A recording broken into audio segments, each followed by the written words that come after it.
Então, pessoal, hoje nós vamos dar sequência ao estudo do sistema tegumentar.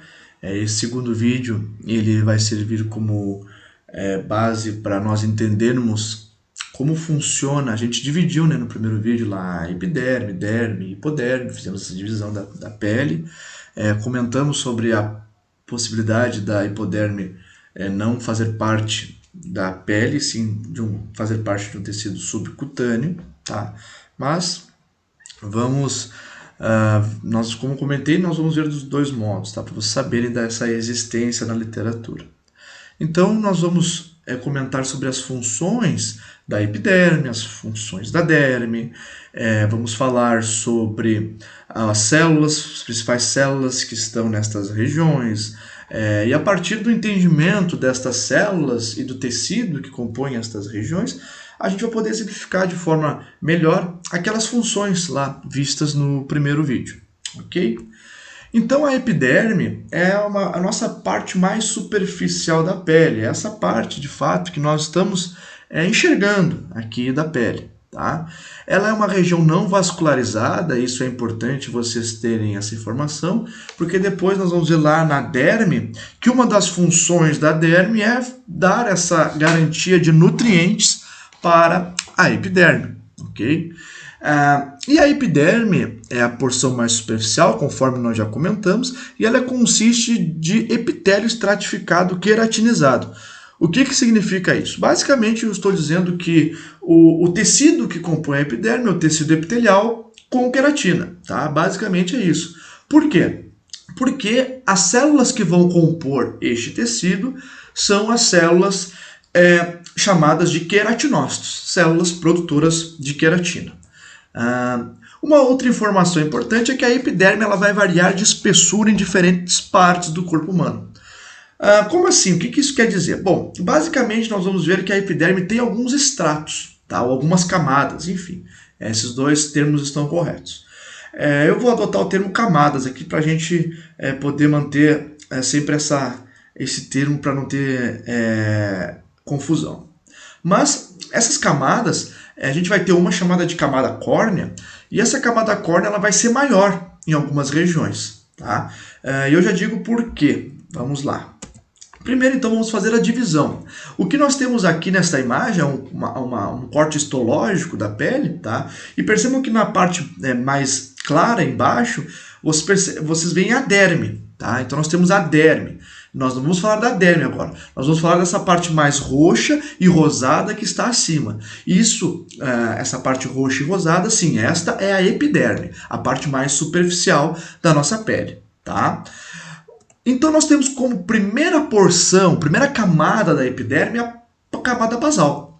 Essa camada basal ela é composta por queratinócitos ativos, muito vivos. Tá? Por que eu digo que nessa parte eles estão vivos? Porque conforme nós vamos avançando, vocês vão ver que esses queratinócitos eles vão sofrendo mitoses, eles vão se multiplicando aqui nessa camada basal e vão subindo, e vão subindo, e vão subindo. Ao passo que eles sobem, eles vão perdendo o seu núcleo e então nós vamos ter uma camada de células mortas mais superficial.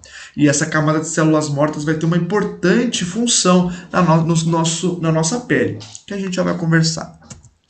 Posteriormente, nós vamos ter o estrato espinhoso ou camada espinhosa, conforme nós comentamos anteriormente, que é uma camada superior à camada basal.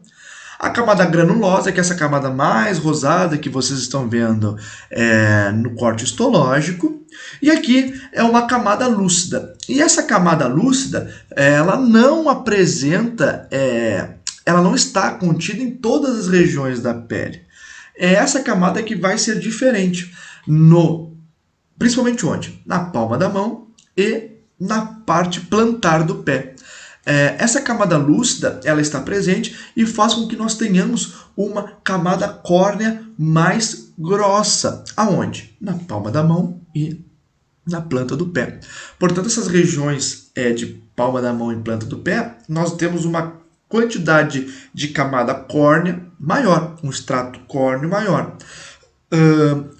E por que existe esse extrato córneo maior? Porque é nestas regiões onde nós temos as maiores quantidades de pressões, as maiores quantidades de atritos do nosso dia a dia. Por isso, são nessas regiões onde também nós vamos apresentar maior quantidade de calos, por exemplo. O que são calos? Calos nada mais são do que um aglomerado, uma quantidade maior de extrato córneo que se aglutinou todo numa região e ficou um pouco mais rígido. Tá? Então é a parte córnea mais rígida da nossa epiderme. Tá bem? E qual a importância então dessas camadas e por que elas existem e como que isso faz a gente entender as funções da epiderme? Vou passar para o próximo slide porque aqui a gente vai ter um exemplo um pouco melhor. Tá? Então percebam que no extrato basal, nessa região mais embaixo aqui, nós temos uma quantidade significativa de células vivas. Tá? Então abaixo desse extrato aqui nós temos a derme. Tá? Acima desse extrato basal a gente vai ter a epiderme. Okay? Então aqui nós temos células vivas que estão realizando mitoses diariamente. Muitas e muitas mitoses. Tá? O que são mitoses? Divisão celular. Aqui vocês percebam novamente, aqui nós temos a derme, o extrato basal, o extrato espinhoso, o extrato granular, extrato lúcido, principalmente mãos e planta do pé, e o extrato córneo. Então percebam que vamos analisar de cima para baixo, que eu acredito que vai ficar um pouco mais didático. Tá? O extrato córneo é essa região superior. Qual a diferença que nós tínhamos comentado anteriormente do extrato córneo para o extrato basal, principalmente? Aqui no extrato córneo nós não temos mais os queratinócitos vivos. Percebam que aqui nós temos queratinócitos mortos. Tá? Os queratinócitos no extrato córneo eles já não exercem mais a sua função de produzir queratina. Então aqui basicamente o que nós temos é a própria queratina. Tá? São células mortas. E elas estão na superfície da nossa pele. E qual a importância de haverem esses queratinócitos mortos na superfície da pele? A importância é que na superfície da pele nós temos uma quantidade grande de bactérias, fungos, micróbios, enfim, na região de superfície de pele. E esses queratinócitos mortos servem de alimento para estes seres vivos. Tá? Eles vão servir de alimentos, formando, portanto, o que a gente chama de simbiose. O que é a simbiose? A simbiose nada mais é do que uma coabitação entre diferentes organismos que vão conseguir se auxiliarem para sobreviver. Então, esses queratinócitos mortos eles estão nos protegendo, impedindo que esses seres eles adentrem a nossa epiderme, entrem para o nosso derme e acabem entrando dentro do nosso corpo. Tá?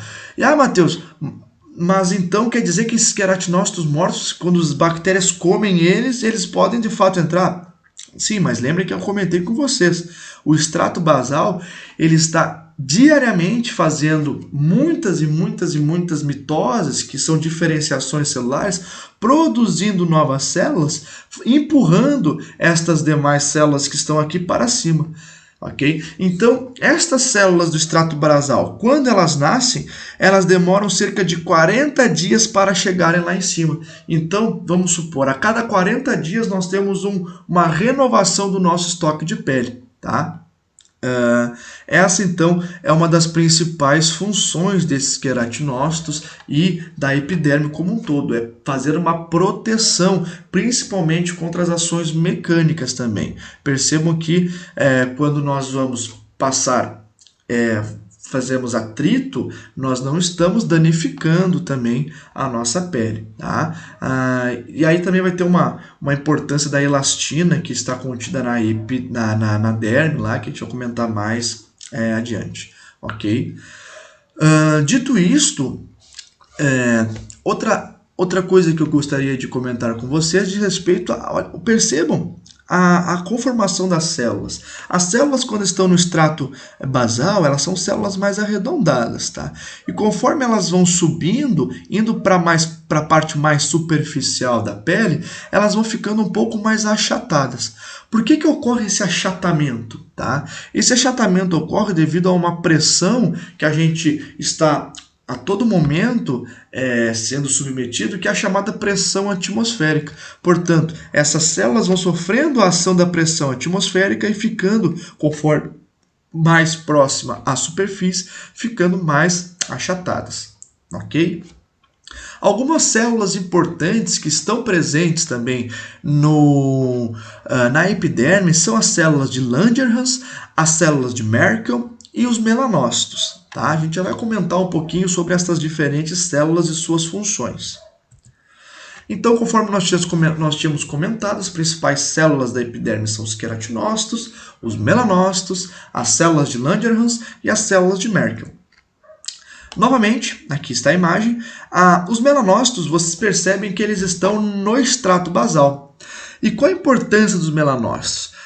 Como vocês já devem ter ouvido falar, nós produzimos uma substância chamada melanina, que dá a nossa pigmentação da pele.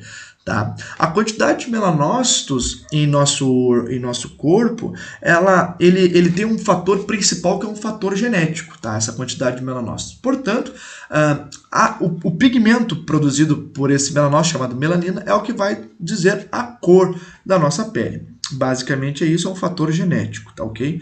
Mas o melanócito tem uma função importante no que diz respeito à proteção da nossa epiderme. Por quê?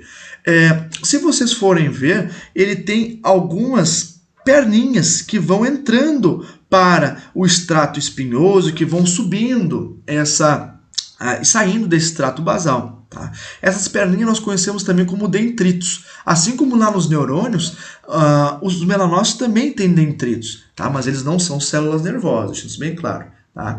Os melanócitos, esses dendritos, eles vão ter, os melanócitos, na verdade, eles vão ter a principal função de absorver os raios ultravioletas, que são aqueles raios emitidos pelo Sol, tá ok? Então nós temos aqui o melanócito e percebam que eles vão subir em direção às células queratinócitos. Essa é uma outra função importante do melanócito, porque ele vai proteger também essas células chamadas de queratinócitos, para com que os raios ultravioletas não destruam estas células. Tá? Portanto, as exposições a longo prazo e de forma inadequada, sem proteção ao sol, faz com que nós tenhamos o que a gente chama de queimadura na pele por irradiação. Esses melanócitos, eles de fato vão absorver os raios ultravioletas, vão ativar, nós vamos ter então um aumento da pigmentação da pele, que é o chamado bronze, por isso quando a gente pega um solzinho a gente fica bronzeado, mas se essa exposição ela for além da conta, os melanócitos acabam não tendo eles acabam não tendo pernas para poder absorver tanta exposição aos raios ultravioletas que a gente acaba tendo queimaduras por radiação na pele, tá? E aí você já sabe, tendo queimaduras por radiação, a gente teve dano tecidual, e esse dano tecidual é totalmente maléfico para o nosso corpo. Portanto, então muito cuidado com a exposição solar, tá? Porque ela é benéfica, a gente vai ver, a gente já viu isso, que a exposição solar produz a forma inativa da vitamina D, mas ela deve ser controlada para que a gente não tenha dano tecidual e perca essa principal função da epiderme, que é a função de proteção, tá? Principalmente contra os micro-organismos que estão coabitando essa parte mais superficial da nossa pele. Aqui nós temos também um outro exemplo, tá? A camada basal, os melanócitos com seus dendritos protegendo esses queratinócitos. Nós temos também as células de Merkel, que tem uma principal função de receber o estímulo tátil. Portanto, a célula de Merkel é uma célula que vai também fazer parte do que diz respeito à sensibilidade da pele, tá? Ela é uma célula neuroendócrina, então ela tem algumas características de tecido nervoso e algumas características de tecido endócrino, de tecido endócrino, não, mas de sistema endócrino. E essas células de Merck elas vão receber esses estímulos, tá? De pressão, de tato, principalmente no que diz respeito a tato, tá? Pressão vão ser outras células. Além disso, como nós tínhamos comentado anteriormente, nós temos as células de Langerhans. Estas células de Langerhans ou Langerhans são células importantes porque elas, percebam vocês, ela está mais próximo da camada granulosa, tá? Que seria essa porta de entrada da camada córnea, tá? E essas células elas estão ali como se fossem um sistema de alarme, porque a partir do momento em que, vamos voltar esta imagem só para vocês verem, aqui nós temos células de Langerhans, ó. A partir do momento que invasores adentram o nosso tecido, a nossa pele, essas células de Langerhans elas vão ativar os linfócitos T, tá? Vão ativar macrófagos, enfim, vão fazer toda uma sirene, fazer toda uma espécie de proteção. Lembrem que no outro vídeo eu dei esse exemplo. Quando nós queremos proteger a nossa casa, a gente coloca um sistema de alarme nas entradas. E basicamente é o que o nosso corpo faz. Nós temos um sistema de alarme nas entradas.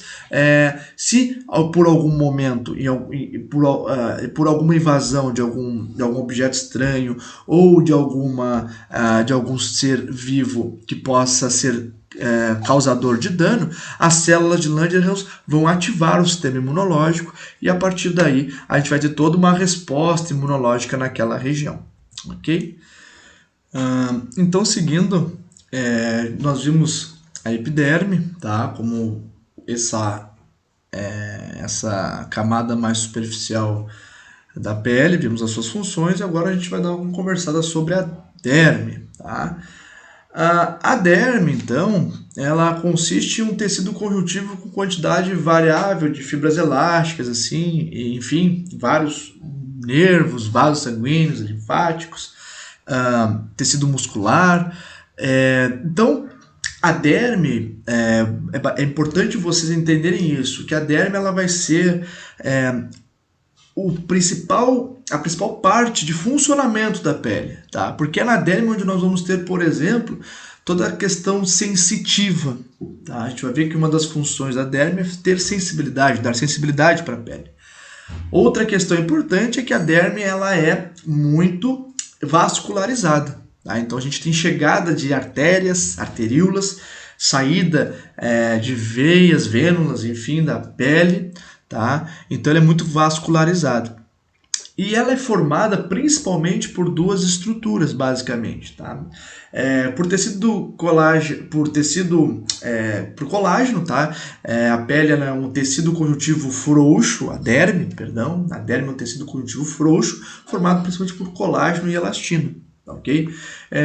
O colágeno e a elastina são duas proteínas que vão dar algumas características para a nossa pele. Por exemplo, o colágeno ele vai dar resistência para a pele e já a elastina vai dar elasticidade.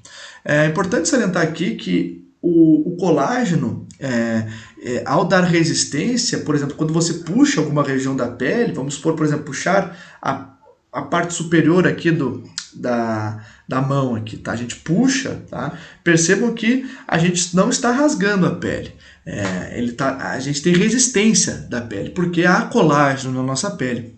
E a elastina, ela dá essa capacidade, então, da pele retornar. Percebam que eu puxo a minha pele, ó, eu puxo ela e ela retorna à posição normal. Tá? Então, a presença de colágeno e elastina dão essas duas importantes características para a nossa pele, que é a capacidade de ter resistência e de poder voltar à sua composição, à sua forma normal, Percebam que conforme for passando o tempo, a idade vai passando, nós vamos tendo uma menor quantidade de colágeno e elastina na nossa pele. Por isso que nós temos a presença de rugas, por exemplo, porque nós vamos ter uma menor quantidade de colágeno, uma menor quantidade de elastina, tá?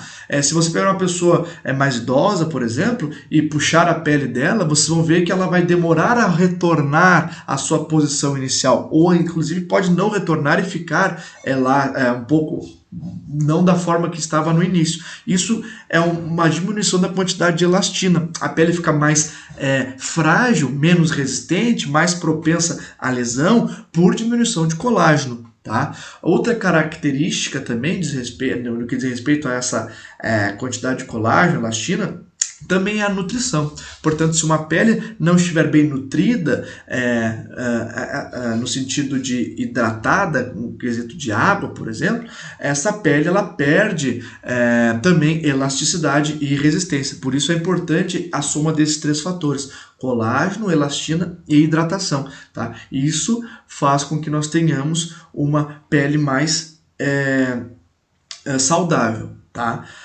No entanto, a gente fala sobre a idade, no que diz respeito a conforme for passando a idade, a pessoa vai perdendo essas características, vai perdendo essa quantidade de colágeno, elastina, vai diminuindo a hidratação, mas o maior malfeitor para a nossa derme, vamos dizer assim, de fato, são os raios solares. Tá? Os raios solares eles vão causar alguns danos permanentes ao longo do tempo. Portanto, a exposição, conforme nós falamos lá na parte de epiderme, essa exposição ela deve ser uma exposição mais conservadora, um pouco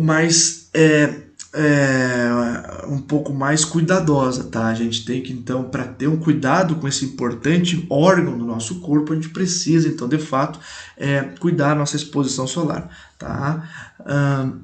Então, seguindo, as principais funções da derme são nutrição, sensibilidade, termorregulação e proteção.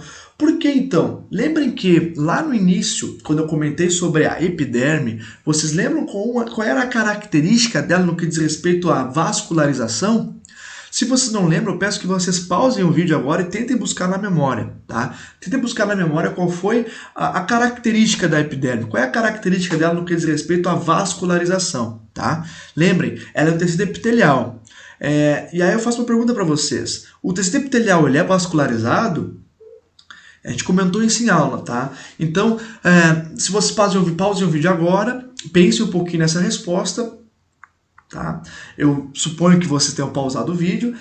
E o que acontece, galera, é o seguinte.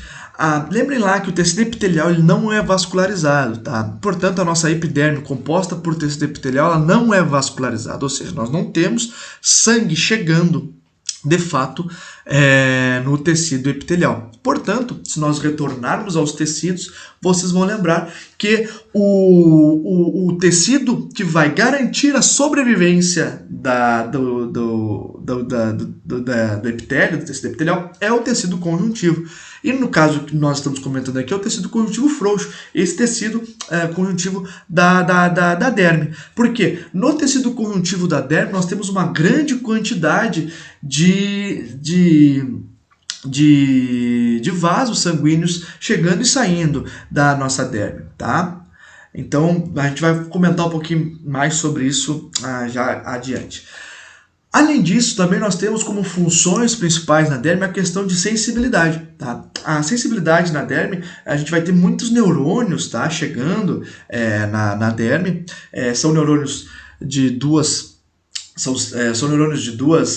formas. A gente tem os neurônios encapsulados e as terminações nervosas livres, e a gente vai ver que elas têm algumas diferenças, tá? No que diz respeito a funções. Em relação à termorregulação, a gente já comentou bastante sobre isso lá nas funções da pele como um todo, mas a gente vai retomar isso agora. E no que diz respeito à proteção, hidratação, também a gente vai comentar um pouquinho sobre isso, tá?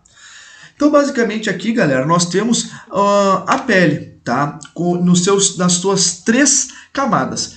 A gente já comentou bastante sobre a epiderme, que é essa camada mais aglutinada, mais juntinha ali de cima, que vai conferir muita proteção mecânica, proteger contra os micro-organismos que estão nesta região, tá? Então a importância da epiderme a gente já conversou bastante, ok?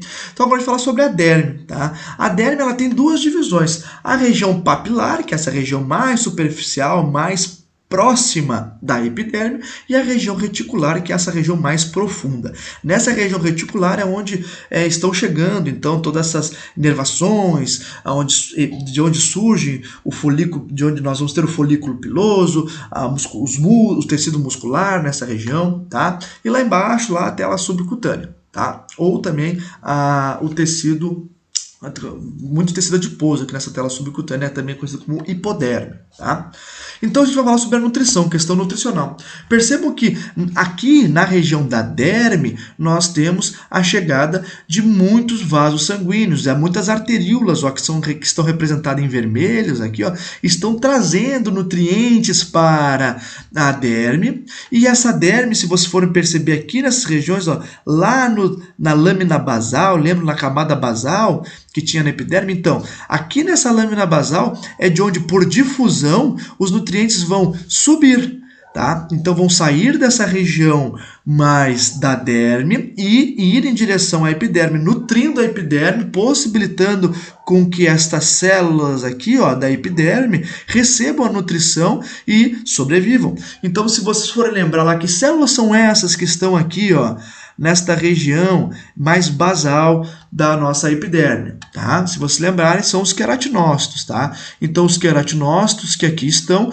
eles serão nutridos por estes vasos sanguíneos que estão chegando aqui na derme, tá ok? Então, a importante função da derme é de nutrição, tá bem, pessoal? Além disso, nós tínhamos comentado também sobre a função de sensibilidade. Então percebam que nós temos alguns neurônios encapsulados aqui, como por exemplo os corpúsculos de Pacini, ou também o corpúsculo de Messner, tá? Eles vão ter algumas propriedades, algumas funções, tá? Por exemplo, o corpúsculo de Messner, por estar mais superficial, ele vai ser responsável por receber os estímulos de tato, tá? Os estímulos de tato serão responsabilidades aqui dos corpúsculos de Messner, também conhecido como corpúsculo tátil, tá? Porque ele é mais superficial. Já os corpúsculos de Pacini, que são essas regiões mais inferiores, mais profundas, eles vão necessitar de uma quantidade maior de pressão para poderem serem ativados, porque percebam, aqui é mais superficial, aqui é mais profundo, então para a gente poder ativar os corpúsculos de Pacini, a gente precisa de mais pressão. Então os corpúsculos de Pacini são responsáveis pelos estímulos de pressão, obviamente, tá? Então aqui em cima, corpúsculos de Messner tátil, corpúsculos de Pacini de pressão. Eles são neurônios encapsulados.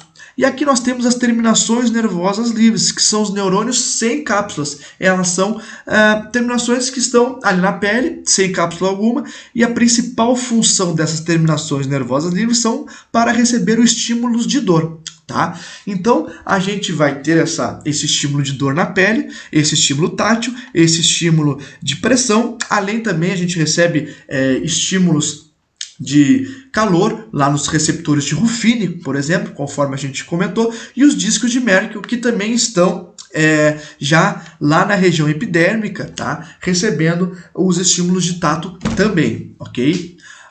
Portanto, gente, percebam que uma função da derme, principalmente, também é relacionada à questão de sensibilidade, tá? Ah, Matheus, tá, mas o que acontece? Então, se eu tocar na pele, agora, assim, num toque leve, eu tô... É questão tátil. Sim, questão tátil, tá? Vocês estão tocando, pegando, é questão tátil. Mas se aplicar uma força maior, uma pressão, são uma receptor de pressão, lá os corpúsculos de Pacini, ok?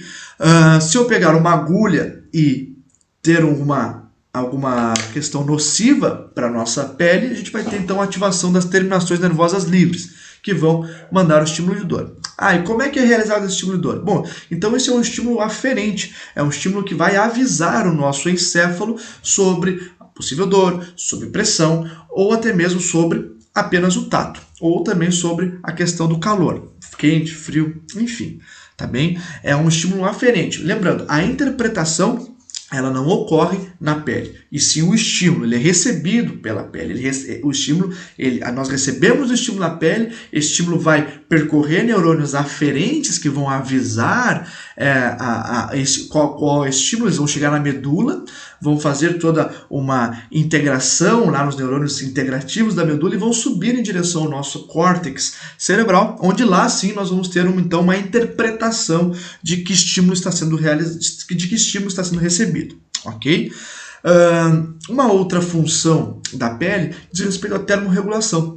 Nós já comentamos bastante a respeito dessa termorregulação da pele. Vocês lembram que quando nós falamos no quesito de termorregulação, a gente comentou sobre as funções dos vasos sanguíneos na derme. Eles vão fazer vasodilatação em ambientes onde o calor está aumentado, onde nós temos um aumento de temperatura. Essa vasodilatação favorece com que nós tenhamos uma retirada, de calor para o ambiente, mas além disso nós vamos também ter aqui, se vocês perceberem, aqui nós temos as glândulas sudoríferas, tá? Essas glândulas sudoríferas ou sudoríparas, tanto faz, elas estão circundadas por vasos sanguíneos, tá? Esses vasos sanguíneos, ao passarem por essas glândulas, vão liberar esta aguinha, porque nós temos a água também que está circulando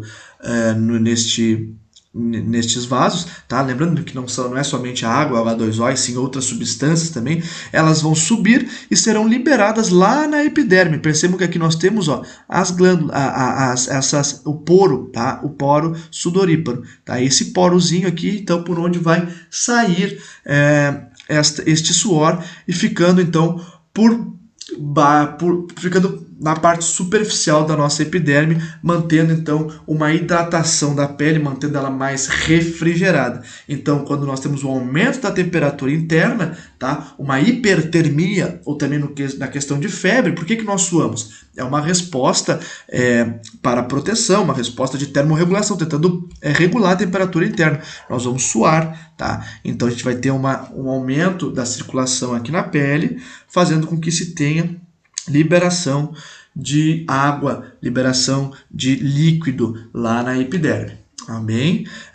Uma outra questão importante que eu já estava esquecendo de comentar é no que diz respeito aos vasos sanguíneos também das vênulas, tá? Porque percebam, eu falei muito das artérias, das arteríolas, que estão trazendo nutrientes, mas também é importante ter um processo de drenagem, tá? Um processo que retira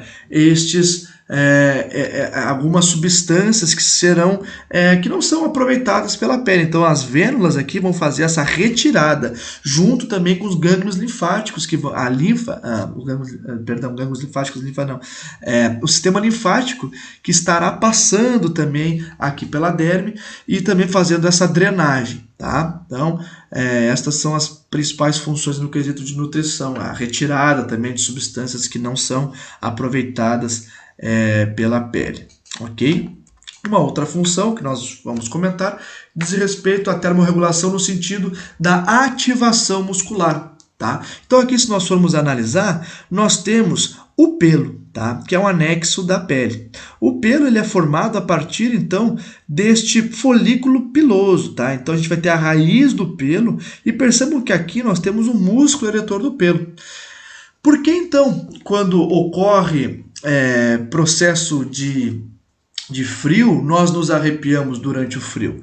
Porque se nós temos na questão do calor um aumento da circulação de sangue na pele para eliminar este calor pela epiderme e hidratar a pele, fazendo com que isso tenha uma diminuição da temperatura, o contrário também vai ocorrer.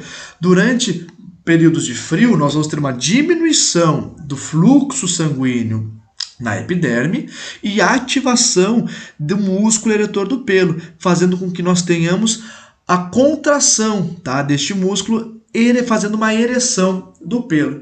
Ah, Matheus, mas então por que vai ter essa contração do pelo? Porque, gente, pense o seguinte, o músculo, ao realizar contrações, ele está produzindo energia, está produzindo calor. Então, pensem que todos os pelos que nós temos ao contrair no frio, eles vão produzir um calor significativo na pele, tá? Fazendo com que nós temos um aumento da temperatura. Então, a pele tem essa importante, a derme, nesse quesito como um todo, ela é importante nesse sentido de termorregulação. Tá? E percebam que o pelo ele é formado por queratina, tá? Também é uma queratina um pouco diferente dessa queratina formada aqui da nossa epiderme, é uma queratina um pouco mais densa, mas percebam que ele é se vocês verem, ele é uma sequência, tá? Se vocês perceberem, o folículo piloso, ele é uma sequência desse tecido epitelial lá da epiderme. Ele desce, ó. Percebam que ele está vindo e desce. Tá? E aí nós temos também toda a nutrição da derme, nutrindo esse folículo piloso, formando esse pelo, tá ok? É muito importante a gente ter essa nutrição, e aqui a gente vai ter também essa lâmina basal, que é a mesma lâmina basal lá da epiderme, recebendo essa nutrição da derme, dando então esse estímulo para a formação, essa nutrição para a formação do pelo, ok? Uma outra função importante, que é a de proteção, tá? Aí diz respeito à glândula sebácea que está na derme. A glândula sebácea que está na derme, percebam que ela está nessa região aqui também, mais linkada lá ao folículo piloso, tá? E nós vamos ter então a formação de sebo. Okay? E qual é a importância desse sebo formado aqui por essa glândula sebácea? Esse sebo ele vai ser constituído principalmente por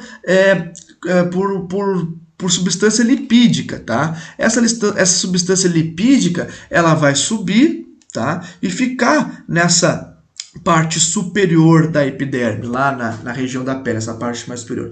E é isso que nos dá a oleosidade da pele.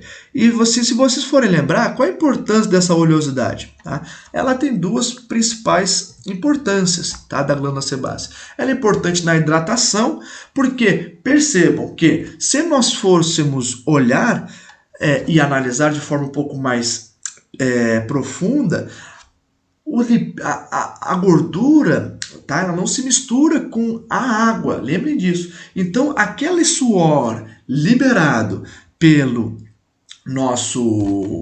nossas glândulas sudoríparas, ele vai ficar abaixo deste sebo, desta região mais oleosa. Portanto, a gente não vai colocar esse suor para fora e ele automaticamente será evaporado. Não, esse suor vai subir para a região superior da nossa epiderme e vai ficar hidratando por algum tempo, porque nós temos por cima uma camada protetora, tá? Que é a camada sebosa, a camada lipídica, e essa oleosidade que está nutrindo, hidratando a nossa pele. E além disso, esta camada mais sebosa, ela inibe o crescimento de alguns micro-organismos na epiderme, porque ela faz com que a nossa pele tenha essa parte mais superior, tenha um pH um pouco mais ácido, tá? Tem a diminuição do pH, um pH um pouco mais ácido, inibindo o crescimento de micro-organismos na pele. Um exemplo que eu posso dar no que diz respeito ao pH, pensem que o estômago ele tem um pH muito ácido também, tá? Não se compara a esse aqui da pele, tá? Não estou falando que é isso, mas para termos de comparação, o pH do nosso estômago é baixo no intuito também de eliminar bactérias, destruir micro-organismos e inibir a proliferação deles, tá ok? E aí, conforme nós estávamos comentando, nós temos duas divisões da derme, que é a divisão papilar, que é essa camada mais superficial, tá? E a divisão reticular, que é a camada mais profunda, é lá onde nós encontramos as glândulas sudoríparas, sebáceas, os folículos do pelo, e começamos com alguns tecidos algumas células adiposas, os adipócitos, ok? Então aqui novamente, a gente para ter uma revisãozinha, epiderme, parte superficial, derme, dividida em região papilar, região reticular, e aí nós temos as funções de nutrição, porque aqui nós temos muitas muitos vasos chegando. Nós temos a função de sensibilidade devido ao sistema nervoso, que aqui está, esses neurônios, neurônios táteis, neurônios de pressão, vibração, neurônios dolorosos, os neurônios que vão receber essas questões mais de temperatura, se é calor, ou se é frio, se é quente, ou se é frio, enfim, tá? A questão de proteção, conforme nós comentamos, das glândulas sebáceas, nessa questão da proteção da nossa pele, e também questão de termorregulação, envolvendo também os vasos sanguíneos, as glândulas sudoríparas e a musculatura eretora do pelo, no intuito de aumentar, então, essa temperatura quando ela está um pouquinho mais baixa. E aí a gente vai falar um pouquinho agora sobre a tela subcutânea, a hipoderme, mas de uma forma bem superficial. Essa aqui eu não vou aprofundar tanto com vocês, porque só para títulos de curiosidade a gente vai comentar um pouquinho sobre ela, tá? Essa última camada, então, ela não é considerada como pertencente à pele e por isso é chamada de tecido subcutâneo hipoderme, tá? Lembrando sempre que nós podemos usar ela como tecido, como uma região da pele ou não, tá?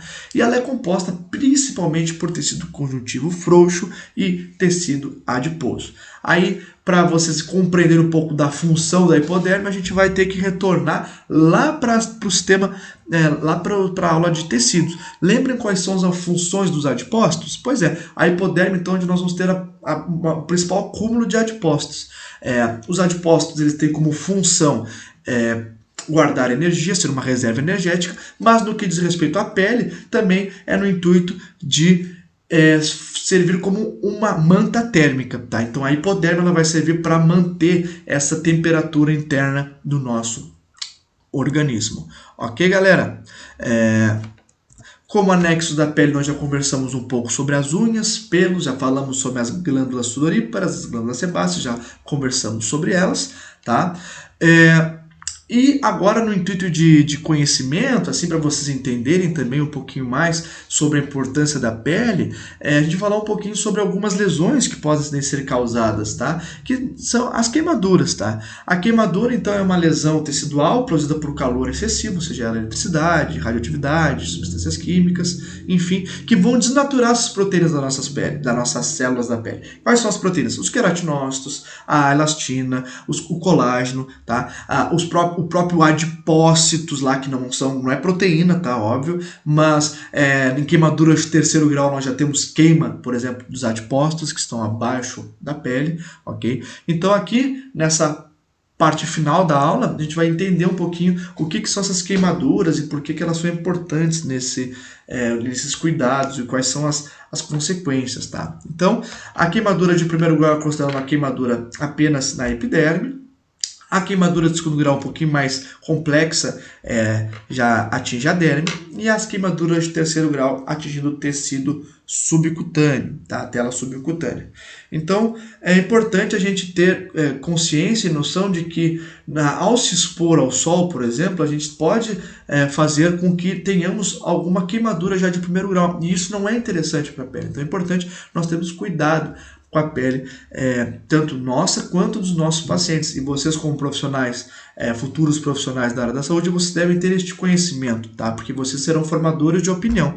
Logo, se vocês disseminarem notícias e informações equivocadas, as pessoas vão crer em vocês, porque vocês detêm o título no futuro de técnicos de enfermagem, vocês vão ser informadoras de opinião na área da saúde. Então é importante vocês conhecerem essas questões, o importante cuidado, a importante nutrição e tudo mais, para vocês poderem dar, não digo darem prescrições, obviamente, mas no intuito de vocês darem informação, que é o mais importante. Dando informação, vocês já estão à frente de muitos outros profissionais, ok?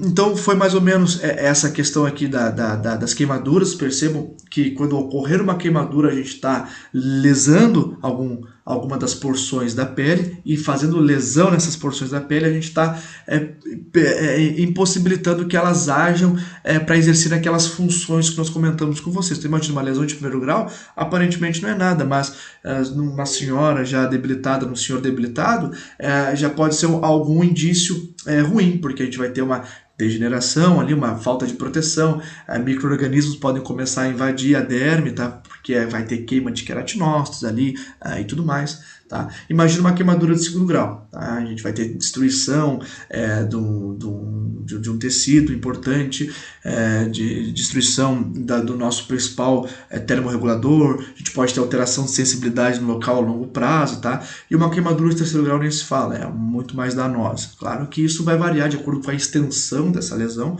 mas é importante você tomar alguns cuidados, tá? Principalmente aqui na questão da exposição ao sol, vocês já sabem quais são as questões deletérias que isso pode ocasionar de forma inapropriada, tá? Se vocês exporem vocês ou os pacientes de vocês de forma equívoca ao sol.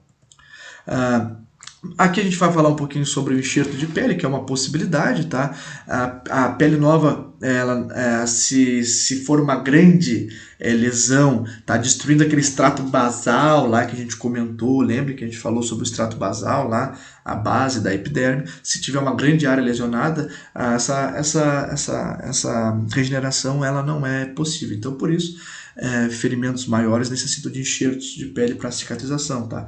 Então, o enxerto de pele vai ser a cobertura do ferimento com um fragmento de pele saudável, que é retirado de um doador, e podendo ser a própria pessoa doador dela mesma, tá? Para recobrir esse ferimento.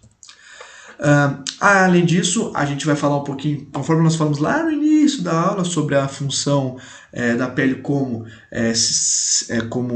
um aspecto de área de exame físico, tá? Então a cor da pele e das mucosas elas vão ser determinantes para algumas condições. Por exemplo, o paciente que chega com vocês com encianose, mais azulado, extremidades azuladas, boca azulada, tá? Os lábios azulados, indica que ele está com uma diminuição da quantidade de oxigênio, portanto ele pode estar com uma falta de ar. Então aí vocês vão ver essas questões a partir de um exame físico, olhando, visualizando uma inspeção mais visual da pele deste paciente. A icterícia, que é uma questão mais... O paciente chega com a pele mais amarelada, já é um dano hepático, um problema de fígado, por exemplo. Regiões onde nós temos mais avermelhadas, um eritema, ou pode ser uma pequena porção, uma grande porção, tá? Inflamação, está tendo uma inflamação naquele local, então muito cuidado, tá?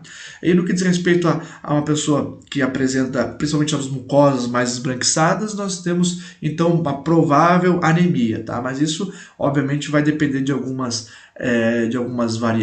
variáveis, de exames mais aprofundados, mas é importante vocês já estarem atentos a isso. Então, quando vocês forem atuar, essas diferentes cores na pele, elas podem indicar alguma alteração fisiológica, tá? Muito cuidado aqui, principalmente com relação à cianose, tá? A cianose é alerta vermelho porque o paciente está com falta de oxigenação. Se o oxigênio não está chegando nas extremidades, na mucosa, imagine um oxigênio chegando ao cérebro. Então já tem uma dificuldade importante, pode ocorrer dano encefálico, dano nervoso, enfim, e vocês farão parte, vocês serão importantes porque o primeiro contato, geralmente, quando ocorrem estas ocasiões, é com vocês lá na porta de entrada do SUS, na porta de entrada das UBS, dos hospitais. Vocês vão fazer esse primeiro contato, essa primeira avaliação.